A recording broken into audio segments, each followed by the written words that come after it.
চিংড়ি মাছ তো আমরা অনেকেই খেয়েছি, কিন্তু চিংড়ি মাছের মগজ বা ঘিলু আমরা যে যে নামেই বলে থাকি না কেন, এই খাবারটা কিন্তু খেতে খুবই মজাদার। ইউটিউব ঘাটলে অনেক ভিডিও পাবেন, কিন্তু অথেন্টিক রেসিপি পাবেন না। তাই আজকে আমি দেখাবো অথেন্টিক রেসিপিতে চিংড়ি মাছের ঘিলু রান্না। আজকে আমি এখানে 250 গ্রাম চিংড়ি মাছের ঘিলু রান্না করব।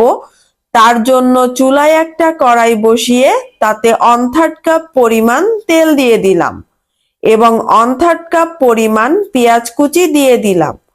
আপনারা চাইলে এখানে বাটা পেঁয়াজও ব্যবহার করতে পারেন। ইউটিউব ঘাটলে অনেক ভিডিও পাবেন, সেখানে অনেক ধরনের মশলা দিয়ে এই ঘিলুগুলো রান্না করেছে, কিন্তু আমার মনে হয় না অথেন্টিক রেসিপিতে এইরকম অনেক অনেক মশলা দিয়ে ঘিলু রান্না করা হয়ে থাকে। মা এবং নানি দাদিরা কিন্তু খুবই সামান্য মশলা দিয়ে অনেক মজা করে এই ঘিলুগুলো রান্না করে ফেলতো। এখানে আমি 5-6 কোয়া রসুন মাঝখান থেকে কেটে 8-10 কোয়া বানিয়ে দিয়েছি। রসুন এবং পেঁয়াজটাকে আমি হালকা একটু ভেজে নিব। এখানে আমি 3-4টা কাঁচামরিচ ফেড়ে দিয়ে দিলাম।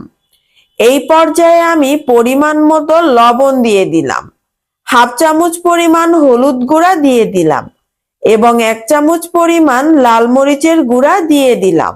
এবার সবকিছুকে ভালোভাবে নেড়েচেড়ে কষিয়ে নিতে হবে।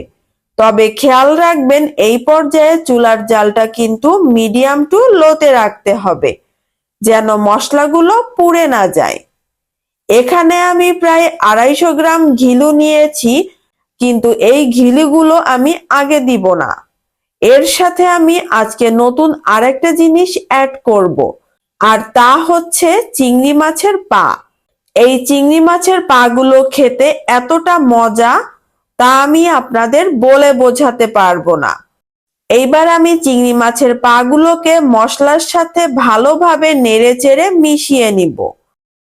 প্রায় 2 মিনিটের মতো কষিয়ে নিব।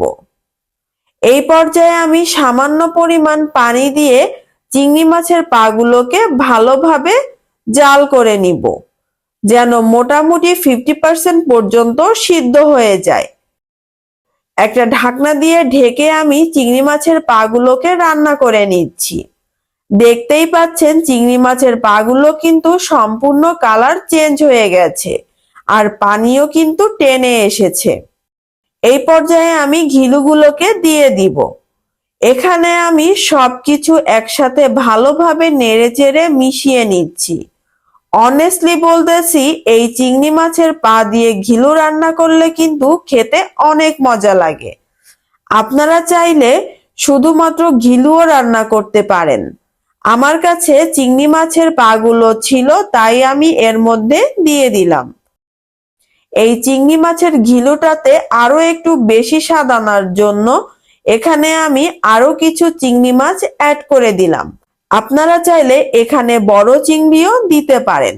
আমার কাছে বড় চিংড়ি ছিল না, তাই আমি এখানে ছোট চিংড়িগুলো অ্যাড করেছি। একটা ঢাকনা দিয়ে ঢেকে কষিয়ে নিব 3 থেকে 4 মিনিটের মতো। দেখতেই পাচ্ছেন কত সুন্দর কালার চলে এসেছে, আর তেলটাও কিন্তু উপরে উঠে এসেছে। এই পর্যায়ে আমি যে বাটিতে ঘিলুগুলো রেখেছিলাম সেই বাটি ধোয়া পানি আমি দিয়ে দিচ্ছি। প্রায় 1.25 কাপ পরিমাণ পানি দিয়েছি ঝোলের জন্য। এই পর্যন্ত আমার ভিডিওটা ভালো লেগে থাকলে প্লিজ বেশি বেশি করে লাইক এবং শেয়ার করে দিবেন। আমি মোটামুটি 5 থেকে 6 মিনিটের মতো ঘিলুগুলোকে রান্না করে নিব মিডিয়াম টু লো হিটে। মাশাআল্লাহ, দেখতেই পাচ্ছেন কত সুন্দর ঘিলুগুলোতে কালার এসেছে, আর পানিটাও কিন্তু শুকিয়ে গিয়েছে।